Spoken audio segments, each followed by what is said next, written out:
Good morning and welcome to morning prime time news. ముందుగా headlines.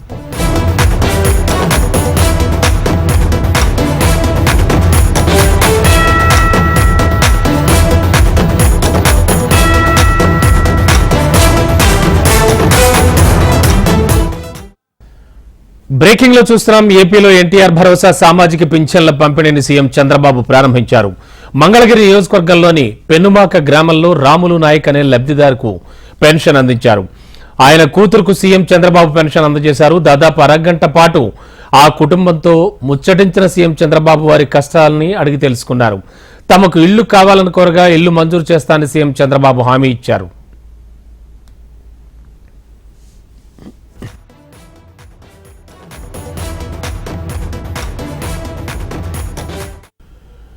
మొత్తం 28 విభాగాలకు చెందిన లబ్ధిదారులకు పెంచిన పెన్షన్ అందజేయనున్నారు. రాష్ట్ర వ్యాప్తంగా 65.31 లక్షల మందికి పింఛన్లు పంపిణీ చేసేందుకు ప్రభుత్వం సిద్ధమైంది. కూటమి ప్రభుత్వం అధికారం చేపట్టిన మొదటి నెల నుంచే ఎన్నికల హామీల అమలుకు శ్రీకారం చుట్టింది. మేనిఫెస్టోలో హామీ ఇచ్చినట్లు పెంచిన పెన్షన్ తొలి నెల నుంచి అమలు చేస్తోంది ఏపీ సర్కార్.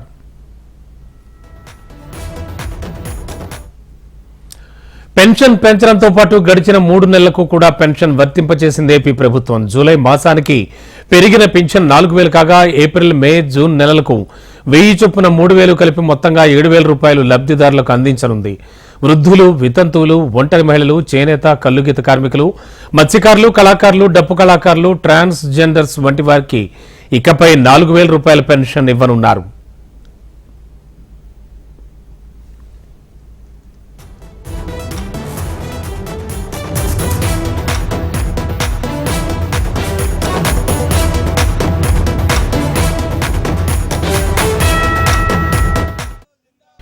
ఈ నెల నుంచి దివ్యాంగులకు 3,000 రూపాయలున్న పెన్షన్ ఒకేసారి 6,000 చేసింది కూటమి ప్రభుత్వం.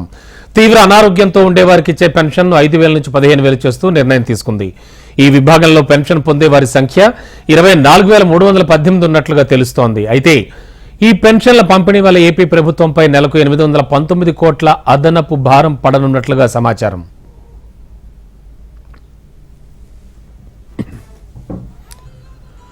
జూలై మాసానికి పెన్షన్ల మొత్తం 4,408 కోట్లు ఖర్చు చేయనుంది. గడిచిన 3 నెలలు అంటే ఏప్రిల్, మే, జూన్ నెలలకు 1000 చొప్పున 1,650 కోట్లు అదనపు ఖర్చు కానుంది. మొత్తంగా చూస్తే ఈ ఏడాది 34,000 కోట్లు ఖర్చు చేయనుంది ఏపీ ప్రభుత్వం.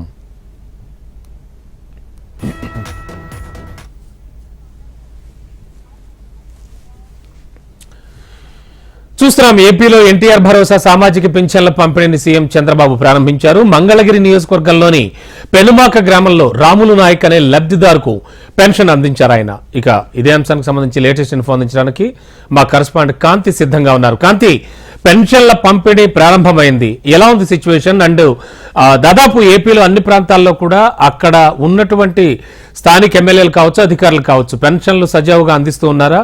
ఓవరాల్ గా ఏం జరుగుతోంది? బాబు, ఆంధ్రప్రదేశ్లో పెన్షన్ల పంపిణీ ఈరోజు ఉదయం 6 గంటల నుంచి ప్రారంభమైంది. సీఎం చంద్రబాబు నాయుడు పెనుమాకలో పెన్షన్ పంపిణీ కార్యక్రమాన్ని ప్రారంభించిన అనంతరం రాష్ట్ర వ్యాప్తంగా ఉన్నటువంటి అన్ని నియోజకవర్గాల్లో కూడా ఈ పెన్షన్ పంపిణీ కార్యక్రమం అనేది చేపడుతూ ఉన్నారు. గ్రామ వార్డు సచివాలయాలకి సంబంధించినటువంటి ఉద్యోగులంతా కూడా ఈ పెన్షన్ పంపిణీ కార్యక్రమంలో పాల్గొనడం జరుగుతోంది. వీరితో పాటుగా ప్రజాప్రతినిధులు, స్థానిక ప్రజాప్రతినిధులు ఎవరైతే ఉన్నారో వారు, అలాగే మంత్రులు, ఎమ్మెల్యేలు, అలాగే పార్టీ నాయకులు కూడా ఈ కార్యక్రమంలో పాల్గొవాలని చెప్పి ఆదేశాలు జారీ చేశారు. ఎక్కడ ఎవరికి కూడా ఇబ్బంది అవ్వకుండా, అలాగే మిస్ కాకుండా అందజేసేందుకు ఒక్కొక్క ఉద్యోగికి 50 మందిని డివైడ్ చేశారు అధికారులు. ఈ నేపథ్యంలో దీనికి సంబంధించినటువంటి పర్యవేక్షణను కలెక్టర్లు చేపడుతూ ఉన్నారు. ఈ పర్యవేక్షణలో భాగంగా అన్ని డిపార్ట్మెంట్స్ కి సంబంధించి ఈ ఏదైతే పెన్షన్ల పంపిణీకి సంబంధించినటువంటి కావాల్సిన బడ్జెట్ ను ముందుగానే రిలీజ్ చేయడంతో శనివారం సాయంత్రానించే ఈ పెన్షన్ పంపిణీకి అధికారులంతా సిద్ధంగా ఉన్నారనే చెప్పుకోవాలి. దాదాపుగా ఇప్పటికీ అన్ని ప్రాంతాల్లో కూడా పెన్షన్ పంపిణీ కార్యక్రమం ప్రారంభమైంది. చాలా వరకు కూడా ముందుకు వెళ్తున్న పరిస్థితి కనిపిస్తా ఉంది. రాష్ట్ర వ్యాప్తంగా అన్ని నియోజకవర్గాల్లో ప్రజాప్రతినిధులతో పాటు సచివాలయ ఉద్యోగులు కూడా ఈ పెన్షన్ పంపిణీ కార్యక్రమంలో పాల్గొంటున్నారు. దీంతో ఈ నెల నుంచి 4,000 రూపాయల పెన్షన్ తో పాటుగా గత 3 నెలల నుంచి ఎప్పుడైతే హామీ ఇచ్చారో అప్పటి నుంచి కూడా 3 నెలలు యాడ్ చేసి 7,000 రూపాయల పెన్షన్ ని ఈ రోజు చంద్రబాబు నాయుడు విడుదల చేయడము, అలాగే 7,000 రూపాయల పెన్షన్ తో పాటుగా దివ్యాంగులకు 3,000 నుంచి 6,000 రూపాయల పెన్షన్ చేయడం జరిగింది. అలాగే మంచంలో ఉన్న వారికి, లెగలేని వారికి 10,000 రూపాయల పెన్షన్ ఇవ్వడం జరుగుతోంది. ఈ నేపథ్యంలో ఈ పెన్షన్ పెంపు ఆర్థికంగా భారమైనప్పటికీ కూడా రాష్ట్ర వ్యాప్తంగా ఉన్నటువంటి వృద్ధులు, వికలాంగులు, అలాగే పెన్షన్దారుల కష్టాలు తెలుసుకున్నాను కాబట్టి వారికి ఇది ఇవ్వాలని నిర్ణయించుకున్నానని చంద్రబాబు నాయుడు తెలిపారు. దీంతో పాటుగా అటు డిప్యూటీ సీఎం పవన్ కళ్యాణ్ సైతం పిఠాపురం నియోజకవర్గంలో పెన్షన్ పంపిణీ కార్యక్రమంలో పాల్గొన్నారు. ఈ నేపథ్యంలో రాష్ట్ర వ్యాప్తంగా ఉన్నటువంటి మంత్రులు, ప్రజాప్రతినిధులంతా పాల్గొనడం జరిగింది. 4,408 కోట్ల రూపాయలని ఈ నెల ఈ పెన్షన్ పంపిణీకి సంబంధించినటువంటి నిధులు విడుదల చేసినట్లుగా తెలుస్తోంది. రమణబాబు. ఓకే కాంతి, ముఖ్యంగా ప్రజల నుంచి, మరీ ముఖ్యంగా చూస్తే లబ్ధిదారుల నుంచి ఎలాంటి రియాక్షన్స్ వస్తున్నాయి, ఏమంటారు వాళ్ళంతా? అంటే గత 3 నెలల నుంచి 3,000 రూపాయలు కలిపి ఈ నెల 7,000 వస్తుంది కాబట్టి లబ్ధిదారులు అంతా కూడా హ్యాపీగానే ఉన్నారని చెప్పుకోవాలి. దీంతో పాటుగా ఒకేసారి అంటే 2,000 నుంచి 3,000 రూపాయలు పెన్షన్ చేయడానికి 1,000 రూపాయలు దఫాలుగా అంటే 250 రూపాయలు ఒకసారి, 250 రూపాయలు ఒకసారి అలా చేసుకుంటూ 4 సంవత్సరాలు 250 రూపాయలు, అది కూడా ఎలక్షన్స్ కి ముందు 3,000 రూపాయలు ఆ పెన్షన్ అవడం జరిగింది. ఈ నేపథ్యంలో ఒకేసారి 1,000 రూపాయలు పెన్షన్ పెంపుతోటి సామాజికంగా కొంచెం ఆర్థికంగా ఎక్కడైతే వెనుకబడిన వారు ఉంటారో వారంతా కూడా ఈ పెన్షన్ తీసుకునేవారు కాబట్టి అంతా కూడా వారి అవసరాలకు, నిత్యావసర వస్తువుల అవసరాలకు కావచ్చు, లేకపోతే మందులకు, ఇటువంటి వాటికి చాలా ఉపయోగపడుతుందని పెన్షన్దారులంతా అయితే చాలా హ్యాపీగా ఉన్నారు. సచివాలయ ఉద్యోగులు ఎప్పుడు వచ్చి డబ్బులు ఇస్తారా అని వెయిట్ చేస్తున్న పరిస్థితి రాష్ట్ర వ్యాప్తంగా కనిపిస్తోంది. అలాగే లబ్ధిదారులంతా కూడా ఈ పెన్షన్ పెంపు విషయంలో చాలా పాజిటివ్ గానే రెస్పాన్స్ ఉందని చెప్పుకోవాలి. రమణబాబు. ఓకే, థ్యాంక్ యూ కాంతి.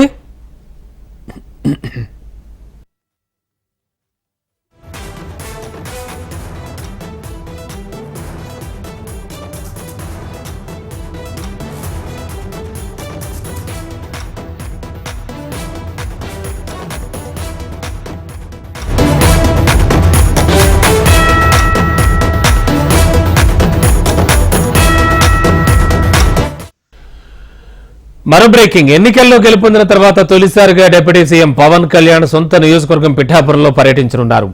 గొల్లపల్లిలో ఉదయం పెన్షన్ల పంపిణీ కార్యక్రమంలో పాల్గొని సాయంత్రం పిఠాపురంలో వారాహి సభ నిర్వహిస్తారు. అనంతరం అధికారులతో అభివృద్ధి కార్యక్రమాలపై సమీక్ష జరుపుతారు. 3 రోజుల పాటు ఉమ్మడి తూర్పుగోదావరి జిల్లాలో పలు కార్యక్రమాల్లో పవన్ పాల్గొంటారు. ఆయనకు స్వాగతం పలికేందుకు జన సైనికులు భారీగా ఏర్పాట్లు చేస్తున్నారు.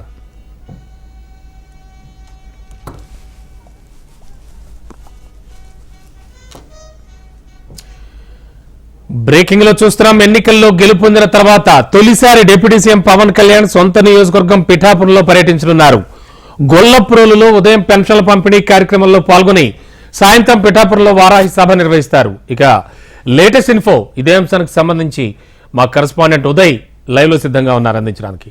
ఉదయ్, ఏం జరుగుతోంది, ఎటువంటి కార్యక్రమాలు ఉన్నాయి? కేవలం పెన్షన్ల పంపిణీయే కాకుండా పవన్ కళ్యాణ్ షెడ్యూల్ ఏ విధంగా ఉండబోతోంది deputy CM? Good morning Ravanbabu. Deputy సీఎంగా బాధ్యతలు స్వీకరించిన తర్వాత తొలిసారిగా పవన్ కళ్యాణ్ అయితే పిఠాపురం నియోజకవర్గానికి రానున్నారు. ఆయన రాక కోసం అయితే అభిమానులు ఎంతో ఆతరంగా ఎదురు చూస్తున్న పరిస్థితి ఇక్కడ నెలకొంది. ఆయనకి భారీ స్వాగతం పలకడానికి అయితే ఇక్కడ జనసేన కార్యకర్తలు అలాగే తెలుగుదేశం నాయకులు కూడా సమాయత్తం అయ్యారు. కొద్దిసేపటి క్రితం ఆయన రాజమండ్రి ఎయిర్పోర్ట్ నుంచి చేబ్రోల్ ఆయన నివాసానికి అయితే చేరుకోవడం జరిగింది. ఆయన రావడానికి ఇంకా కొంత సమయం పడుతుంది. ఇప్పుడు మనం గొల్లప్రోలు మండలం ఇక్కడ సత్య కృష్ణ కన్వెన్షన్ హాల్లో అయితే మనం ఉన్నాం. ఇక్కడ ఆయన పెన్షన్లు పంపిణీ చేయడానికి అయితే ఇక్కడికే రానున్నారు. ఇక్కడ వృద్ధులు, వికలాంగులు అయితే పెన్షన్లు తీసుకోవడానికి అయితే ఈ హాల్లోకి రావడం జరిగింది. మరి కొద్దిసేపటి తర్వాత అయితే పవన్ కళ్యాణ్ అయితే ఇక్కడికి ఈ హాల్కు చేరుకొని ఉన్నారు. పవన్ కళ్యాణ్ 3 రోజుల పర్యటనలో భాగంగా ఇక్కడ పిఠాపురం రానున్నారు. ఈ రోజు మొదటి రోజు అయితే ఆయన ఈ పెన్షన్ పంపిణీ కార్యక్రమంలో పాల్గొన్నారు. రేపు కలెక్టరేట్లో వివిధ శాఖల అధికారులతో సమీక్షా సమావేశం అయితే నిర్వహించనున్నారు.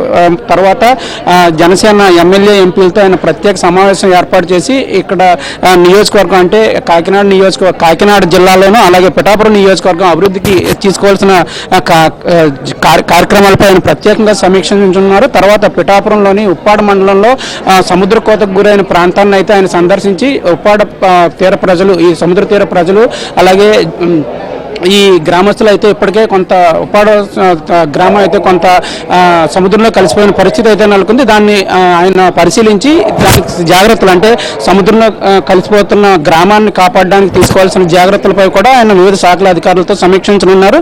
మొత్తం మీద చూసుకున్నట్లయితే 3 రోజుల పాటు పవన్ కళ్యాణ్ పిఠాపురంలో బిజీగా షెడ్యూల్ అయితే కొనసాగుతుంది. 3వ రోజు సాయంత్రం అయితే ఆయన పిఠాపురం నుంచి విజయవాడ అయితే వెళ్తారని పార్టీ వర్గాలు అయితే చెప్తున్నాయి. మొత్తం మీద చూసుకున్నట్లయితే ఇక్కడ పిఠాపురంలో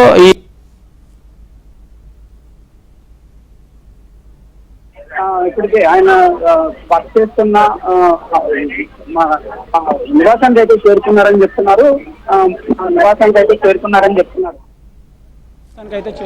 చెప్తున్నారు. పవన్ కళ్యాణ్ అయితే ఇక్కడ కొద్దిసేపటి తర్వాత ఇక్కడికి వస్తారని చెప్తున్నారు. ఇప్పటికే అధికారులు అయితే పూర్తిగా ఈ ఏర్పాట్లలో సమాయత్తమై ఉన్నారు. పోలీసులు అలాగే రెవెన్యూ అధికారులు కూడా ఇక్కడ ఆయన రాక కోసం ఎదురు చూస్తున్న పరిస్థితి అయితే నెలకొంది. మనం ఇప్పుడు ఇక్కడ పవన్ కళ్యాణ్ ఇచ్చే పెన్షన్ల కోసం హాజరైన దివ్యాంగులు అలాగే వృద్ధులు ఇక్కడ ఉన్నారు. మనతో మాట్లాడడానికి వాళ్ళు సిద్ధంగా ఉన్నారు. అయితే మాట్లాడదాం. అమ్మ చెప్పండి, ఇప్పుడు మీరు గతంలో 3,000 పెన్షన్ మీకు 6,000 చేశారు. ఇప్పుడు పవన్ కళ్యాణ్ చేతుల మీదుగా మీరు ఈ పెన్షన్ అందుకోబోతున్నారు. ఎలా ఉంది? మాకు చాలా ఆనందంగా ఉందండి. ఈరోజు ఒక పండగ వాతావరణం లాగా ఉంది. ఎందుకంటే మాకు గత ప్రభుత్వం ₹1 కూడా పెంచలేదండి. 3,000కి 3,000 పెంచడం అనేది నిజంగా దివ్యాంగుల్లో చాలా హ్యాపీగా ఫీల్ అవుతున్నారండి. ఎందుకంటే మేము ఏ పని చేసుకోలేము. కనీసం ఈ 3,000కి 3,000 చేసినందుకు నారా చంద్రబాబు నాయుడు గారు వర్యుల గారికి అలాగే మన పవన్ కళ్యాణ్ గారికి మేము రుణపడి ఉంటామండి. మాకు దేవుడండి, నిజంగా మాకు భోజనం భిక్ష పెట్టారండి. నిజంగా దివ్యాంగులందరికీ కూడా మేము ఈరోజు చాలా హ్యాపీగా ఫీల్ అవుతున్నామండి. ఎందుకంటే ఏ ప్రభుత్వం కూడా మమ్మల్ని అంతలాగా గుర్తించలేదు.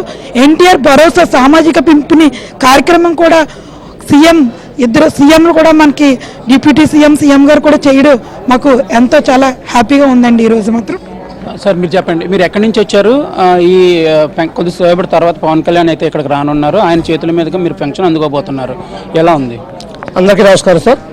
నా పేరు ఆరాల వీరబాబు అండి. మాది పిఠాపురం మండలం లక్ష్మీనరసాపురం సార్. మరి ఈరోజు మాకు పెద్ద పండుగ చెప్పొచ్చండి. ఎందుకంటే ఈ రాష్ట్రంలో ఎన్డీఏ కూడా వచ్చిన తర్వాత మా దివ్యాంగులకి వృద్ధులకి వికలాంగులకి అందరికీ కూడా మంచి భరోసా ఇచ్చి మాకు మంచి ఆర్థికంగా మాకు బలపడే విధంగా చేశారు. మరి అలాగే మా చంద్రబాబు గారికి, మా పిఠాపురం తాలూకా ఎమ్మెల్యే పవన్ కళ్యాణ్ గారికి ఆయన ఎప్పుడు కూడా మేము రుణపడి ఉంటాం. ఎందుకంటే మా పవన్ కళ్యాణ్ గారు మా వికలాంగుల కోసం ఆయన ఎప్పుడు కూడా ఒక మెట్టు దిగి మా కిందకు వచ్చి మా కాళ్ళకు కూర్చుని మా సమస్యలు విని ఇవాళ మా గోడు వినిపించుకుని మాకు దివ్యాంగులు ఏ విధంగా న్యాయం చేయాలనేది ఆలోచించి మాకు రెట్టింపు పెన్షన్ చేశారు. మరి పవన్ కళ్యాణ్ గారు ఒక విధంగా కృతజ్ఞతలు చెప్తూ అలాగే నారా చంద్రబాబు గారు కూడా ఎప్పుడు కూడా మేము వికలాంగుల ప్రేమ విధంగా చూసినందుకు మాకు ఎప్పుడు కూడా సార్కి రుణపడి ఉంటాం. అలాగే మా పవన్ కళ్యాణ్ మొదటిసారిగా ఇక్కడికి డిప్యూటీ సీఎంగా మరి పిఠాపురం ఇచ్చేస్తున్న సందర్భంగా మా జీవనంతో కూడా మరి ఆ సార్కి వెల్కమ్ చెప్పే విధంగా మేము ఉన్నాము. మరి మాకు అసలు అవకాశం ఇచ్చి మా పవన్ గారు కలిసే విధంగా మేము కలుస్తామని ఆయన రుణం తెచ్చుకోవాలని. పవన్ కళ్యాణ్ రాక కోసం అయితే ఇక్కడ అంతా ఆత్రంగా ఎదురు చూస్తున్న పరిస్థితి అయితే నెలకొంది. పవన్ కళ్యాణ్ చెప్పినట్లుగానే పిఠాపురం ప్రజలు రుణం తీర్చుకుంటాను, వాళ్ళు కృతజ్ఞతలు తెలియజేసేందుకు ప్రత్యేక సమావేశం అలాగే వీళ్ళతో సమావేశం అవబోతున్నారు. 3వ తారీఖు సాయంత్రం పిఠాపురం ప్రజలకు కృతజ్ఞతలు తెలియజేసుకున్నందుకు వారాహి విజయ యాత్రలో భాగంగా ఆయన ఒక మీటింగ్ కూడా ఇక్కడ కండక్ట్ చేయడం జరుగుతుంది. 3వ తారీఖు సాయంత్రం ఇక్కడ పిఠాపురంలో ఒక సమావేశం అయితే నిర్వహిస్తున్నారు, బహిరంగ సభ అయితే నిర్వహిస్తున్నారు. దానికోసం కూడా అధికారులు విస్తృతమైన ఏర్పాట్లు చేస్తున్నారు. మరోవైపు పార్టీ కార్యకర్తల నాయకులు పవన్ కళ్యాణ్ రాక కోసం ఎంతో ఆత్రంగా ఎదురు చూస్తున్న పరిస్థితి. ఆయనకి ఎప్పుడు కనివినిగిన రీతిలో స్వాగత సత్కారాలు చేయడానికి అయితే ఇక్కడ కేడర్ అంతా రెడీ అయి ఉందని చెప్పుకోవచ్చు. Ravan Babu. Okay, thank you Uday.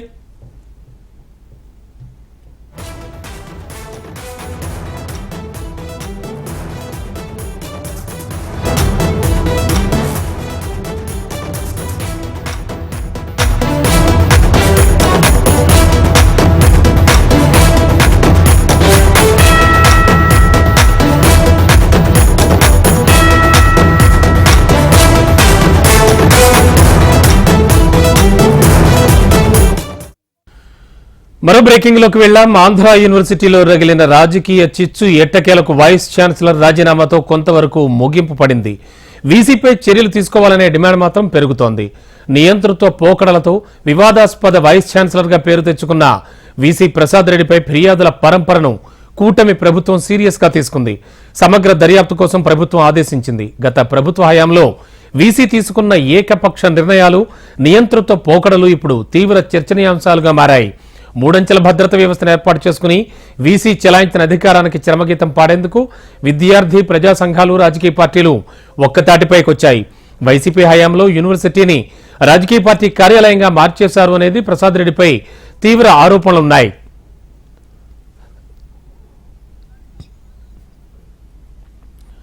ఇక వైస్ ఛాన్సలర్ కార్యాలయం నిత్యం రాజకీయ ప్రముఖులు, ఉన్నతాధికారులతో బిజీగా ఉండేది. ఈ నేపథ్యంలో విద్యార్థులతో సర్వేలు చేయించడం, పీహెచ్డీలు అమ్ముకుంటున్నారనే తీవ్ర ఆరోపణలు యూనివర్సిటీ మీద వచ్చాయి.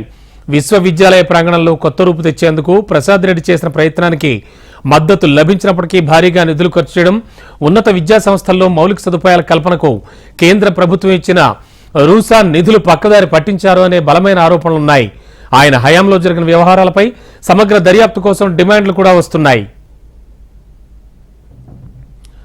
అలాగే ఏయూ ఆస్తుల విలువ వేల కోట్లు కాగా వీసీ ప్రసాద్ రెడ్డి హయాంలో భూములను తాకట్టు పెట్టారనే ఆరోపణలు కూడా ఉన్నాయి. ఇక నియామకాలు, ఎయిడెడ్ కాలేజ్ లెక్చర్లను యూనివర్సిటీ బోధనలకు తీసుకురావడం, కొన్ని రకాల కోర్సులకు మంగళం పాడడం, ఇలా అనేక అంశాలు వివాదాస్పదంగా మారాయి. దీనిపై సమగ్ర విచారణ జరిపించాలని డిమాండ్ వినిపిస్తోంది. ఈ నేపథ్యంలో ఆంధ్ర యూనివర్సిటీ భద్రత స్థానిక నాయకులంతా అలాగే అక్కడున్న కంచెల్ని తొలగించారు. మొత్తానికి వీసీ రాజీనామా చేసిన ఆయనపై సమగ్ర దర్యాప్తు చేస్తేనే ఏయూ ప్రక్షాళన జరుగుతుంది అనేది విశాఖ ప్రజల డిమాండ్గా ఉంది.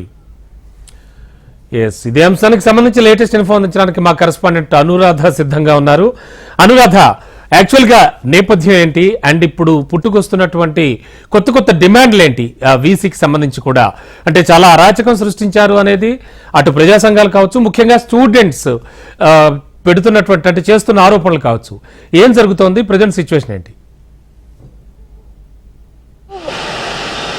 మనం ప్రస్తుతం చూసుకుంటే కనుక విశాఖపట్నం ఆంధ్ర యూనివర్సిటీ దగ్గర ఉన్నాము. ఆంధ్ర యూనివర్సిటీ 100 ఏళ్ల ఘనమైన చరిత్ర కలిగిన యూనివర్సిటీ. అయితే ఈ యూనివర్సిటీలో ప్రస్తుతం వివాదాలకి నిలయంగా మారింది. ఎందుకనంటే గత ప్రభుత్వ హయాంలో నియమింపబడ్డ వీసీ ప్రసాద్ రెడ్డి రాజీనామా చేసినప్పటికీ కూడా ఆయన ఏదైతే ఒక ఏకపక్ష నిర్ణయాలు తీసుకున్నారో ఏయూ పరిపాలనా విధానాల్లో, ఆ ఏకపక్ష నిర్ణయాల మీద పూర్తి స్థాయిలో ఒక వ్యతిరేకత అనేది వస్తూ ఉంది. అయితే ఈ నేపథ్యంలో ప్రభుత్వం మారడంతో ఒక్కసారిగా వీసీ మీద వ్యతిరేకత పెరిగింది. వీసీ రాజీనామా చేయాలన్న డిమాండ్తో పాటు గత హయాంలో అంటే వీసీ హయాంలో తీసుకున్న నిర్ణయాల మీద సమగ్రమైన దర్యాప్తు కూడా చేయాలని ఒక పెద్ద డిమాండ్ అయితే వినిపిస్తూ వచ్చారు. ముఖ్యంగా ఏయూ దగ్గర మనం చూసుకుంటే కనుక గతంలో ఎప్పుడూ లేని విధంగా ఏయూలో మూడంచెల భద్రతని వీసీ ఏర్పాటు చేసుకోవడం పెద్ద వివాదాస్పదమైంది. ఎందుకంటే ఏయూ అనేది ఒక విద్యాలయం, విద్యా కేంద్రం. ఇక్కడికి ఎవరైనా వెళ్ళొచ్చు, అక్కడ వాళ్ళ సందేహాల్ని అలాగే వాళ్ళ యొక్క నాలెడ్జ్ని పెంచుకునే విధంగా వాళ్ళు ప్రాసెస్ అనేది ఉండేది. కానీ ఏయూలో ఎవరు వెళ్ళాలన్నా రావాలన్నా కూడా ఒక ప్రత్యేకమైన అనుమతులతో వెళ్లే విధంగా ఆయన ఒక మూడంచెల భద్రతను కూడా ఇక్కడ ఏర్పాటు చేసుకోవడం జరిగింది. ఏయూ గేట్లకి తాళాలు వేయడం జరిగింది. అలాగే రూసా నిధులు ఖర్చు పెట్టడంలో కానీ, లేకపోతే ఆచార్యుల నియామకాల్లో కానీ, లేకపోతే ఇతర అంటే కోర్సులు కొత్త కోర్సులకి తీసుకురావడం, అలాగే ఇక్కడ ఉన్న డీన్స్ ని నియామకం చేయడంలో కానీ, అలాగే పీహెచ్డీల పట్టాల పంపిణీ, మొత్తం వీటిలన్నిటిలోని కూడా ఆయన పెద్ద ఎత్తున ఏకపక్ష నిర్ణయాలు తీసుకున్నారు. నియంతృత్వ పోకడల్ని ప్రదర్శించారు. కేవలం రాజకీయ అంశాలకి ప్రాధాన్యత ఇస్తూ ఏయూ విద్యార్థులతో రాజకీయ అంశాల కోసం గత ప్రభుత్వానికి అనుకూలంగా సర్వేలు చేయించడం, అలాగే రాజకీయ నాయకులకి ఇక్కడ మీటింగ్స్ ఏర్పాటు చేసుకునేందుకు ఒక కేంద్రంగా ఏయూని మార్చారు అన్న పెద్ద ఎత్తున ఆరోపణలు ఆయన మీద వెల్లువెత్తాయి. అయితే ఈ ఆరోపణలన్నిటికీ కూడా సమాధానం చెప్పాలి ఏయూ వీసీ అంటే అప్పట్లో రాజీనామా చేయకముందు ప్రసాద్ రెడ్డి మీద పెద్ద ఎత్తున డిమాండ్స్ వినిపించడంతో పాటు ఇక్కడ నిరసనలు కూడా వ్యక్తమయ్యాయి. పెద్ద ఎత్తున విద్యార్థి సంఘాలు, ఉద్యోగ సంఘాలు ఇక్కడ నిరసన ప్రదర్శనలు కూడా చేశారు. ఈ నేపథ్యంలో కూటమి ప్రభుత్వం వచ్చిన వెంటనే కూడా ఇదే అంశాలని కూటమి ప్రభుత్వాన్ని దృష్టికి ఇక్కడున్న విద్యార్థి సంఘాల నాయకులు వీళ్ళంతా కూడా తీసుకువెళ్ళడం జరిగింది. ఈ నేపథ్యంలో పెద్ద ఎత్తున ఆయన మీద ఒక ఎంక్వైరీ అనేది జరిపించాలి. గతంలో ఆయన తీసుకున్న ఏకపక్ష నిర్ణయాల మీద ఒక సమగ్ర దర్యాప్తు అనేది చేయాలి అన్నది ప్రధానంగా వచ్చిన అంశం కావడంతో ఇక తప్పని పరిస్థితుల్లో వీసీ ప్రసాద్ రెడ్డి రాజీనామా చేశారు. అయినప్పటికీ కూడా ఆయన తీసుకున్న నిర్ణయాల వలన ఏయు ప్రతిష్ట కొంత భంగం కలగడంతో పాటు పూర్తి స్థాయిలో ఆ నియామకాల వలన అసమర్థులు ఏయుకి ప్రధానంగా ఏయులోకి ప్రవేశించడంతో నాణ్యమైన విద్య అవకాశాలు దెబ్బతినే అవకాశం ఉంటుంది కాబట్టి దాని మీద ప్రత్యేకమైన దర్యాప్తు అనేది కొనసాగాలి, ఒక న్యాయం అనేది ఇక్కడ ఉన్న వాళ్ళందరికీ కూడా జరగాలి అని చెప్పి ఇక్కడున్న విద్యార్థి సంఘాల నుంచి అలాగే ఉపాధ్యాయ సంఘాల నుంచి కూడా పెద్ద ఎత్తున ఒక డిమాండ్ వినిపిస్తుంది. ఈ నేపథ్యంలో వీసీ ప్రసాద్ రెడ్డి రాజీనామా చేయడం కూడా ఒక చర్చనీయాంశమైన అంశమైంది. ఎందుకంటే 100 ఏళ్ల చరిత్రలో ఇక్కడున్న వీసీలుగా పనిచేసిన వాళ్ళెవరూ కూడా, వైస్ ఛాన్సలర్గా పనిచేసిన వాళ్ళెవరూ కూడా ఇలాంటి వివాదాలతో రాజీనామాలు చేసిన సందర్భం అయితే లేదు. కేవలం వారి యొక్క పరిమితి ఏదైతే ఆ టర్మ్ పీరియడ్ ఉంటుందో వాళ్ళు ఆ పీరియడ్లో వాళ్ళు జాబ్ చేసుకున్న పరిస్థితే కనిపించింది. కొంతమంది మీద వివాదాలు వచ్చినప్పటికీ కూడా రాజకీయ అంశాలు ఏ రోజు కూడా ఏయూలో రాలేదు. కేవలం పరిపాలనా అంశాలకు సంబంధించిన వివాదాలు మాత్రమే అప్పుడప్పుడు కూడా చవి చూశాయి. కానీ ఇక్కడ మాత్రం కేవలం ప్రసాద్ రెడ్డి వచ్చిన దగ్గర నుంచి కూడా గత ప్రభుత్వ హయాంలో కొన్ని నిర్ణయాలు ఆయన తీసుకోవడం, ఏకపక్షంగా వ్యవహరించడం, అలాగే వైసీపీ పార్టీకి ఆయన అనుకూలంగా వ్యవహరించారు అన్న దాని మీద కూడా పెద్ద ఎత్తున ఆరోపణలు వచ్చిన నేపథ్యంలో ఆయన రాజీనామా చేసినప్పటికీ కూడా ఆయన వ్యవహార శైలి మీద, గతంలో ఆయన తీసుకున్న నిర్ణయాల వల్ల జరిగిన పరిణామాల మీద ఖచ్చితంగా మేమైతే గవర్నర్కి కూడా ఫిర్యాదు చేస్తామో దాని మీద ఖచ్చితమైన సమగ్రమైన దర్యాప్తు అయితే మాత్రం చేయాలి అని ఇక్కడ స్థానికులు కానీ, ఉపాధ్యాయ సంఘాలు కానీ, విద్యార్థి సంఘాలు కానీ కోరుతున్నాయి. ఆ విధంగా చర్యలకు వెళ్లే అవకాశం అయితే మాత్రం కనిపిస్తూ ఉంది. Ramana Babu. Okay, thank you Anuradha.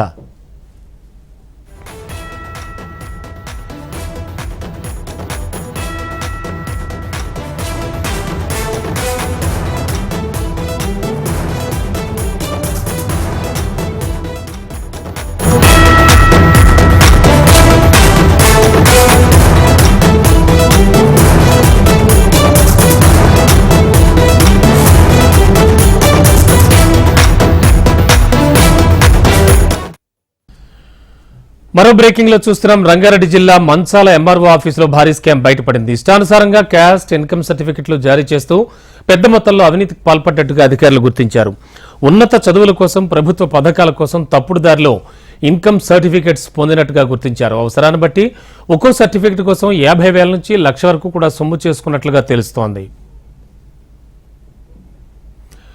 MRO digital సైన్తో అవినీతికి పాల్పడ్డట్టుగా తెలుస్తోంది. డిస్ట్రిక్ట్ మైనార్టీ ఆఫీస్ నుంచి లెటర్ రావడంతో అధికారులు పరిశీలించగా ఈ దొంగల ముఠా భాగోతం కాస్త బయటపడింది. తీగలాగితే డొంకంతా కదిలినట్లుగా వందల అర్జీదారులు ఎవరు అనేది ఎంక్వైరీ చేయగా వారంతా నాన్ లోకల్ అని తేలింది. అప్లికేషన్లు కుప్పలు తెప్పలుగా ఉండడంతో అధికారులే కంగు తిన్నారు.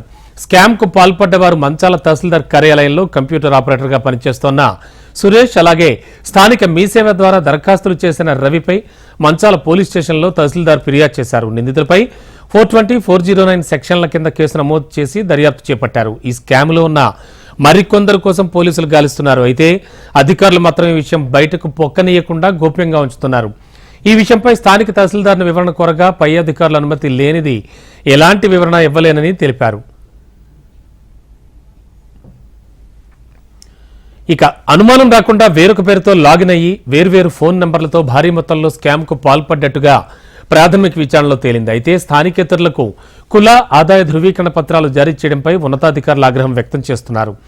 మొత్తం 3 ఫోన్ నంబర్లతో ఇన్కమ్, క్యాస్ట్ సర్టిఫికెట్లు తయారు చేసి అర్జీదారులు లేకుండానే సర్టిఫికెట్లు విడుదల చేసి వాళ్లు నేరుగా ఇంటికే పంపిస్తున్నట్లుగా తేలింది. ఈ స్కామ్లో కొంతమంది ముఠాగా ఏర్పడి స్థానిక మీసేవా కేంద్రాలతో పాటు హైదరాబాద్లోని పలు మీసేవా కేంద్రాల ద్వారా దరఖాస్తు చేసిన లబ్ధిదారులకు ఈ సర్టిఫికెట్స్ అన్ని అమ్మినట్టుగా తెలుస్తోంది. సర్టిఫికెట్ జారీలో వీఆర్ఏ, డీటీ, ఆర్ఐల రిపోర్టు ప్రమేయం లేకుండానే గత 3 నెలలుగా వ్యవహారం గుట్టుచప్పుడు కాకుండా నడుస్తున్నట్లు తెలుస్తోంది. సికింద్రాబాద్ గాంధీ ఆసుపత్రి వద్ద ఉద్రిక్తత నెలకొంది. గాంధీ ఆసుపత్రిలో ఆమరణ నిరాహార దీక్ష చేస్తున్న మోతీలాల్ నాయక్ను పరామర్శించడానికి ఎమ్మెల్సీ బల్మూరి వెంకట్ ఆసుపత్రికి చేరుకున్నారు. అయితే అప్పటికే అనుమతి లేదని చెప్పినా వెంకట్ ఆసుపత్రికి రావడంతో ఓయూ విద్యార్థులు భారీ సంఖ్యలో చేరుకుని వెంకట్ను అడ్డుకునే యత్నం చేశారు. ప్రభుత్వానికి వ్యతిరేకంగా నినాదాలు చేశారు. 100% జాబ్ క్యాలెండర్ ఇవ్వాలంటూ నినాదాలు చేశారు వాళ్ళంతా.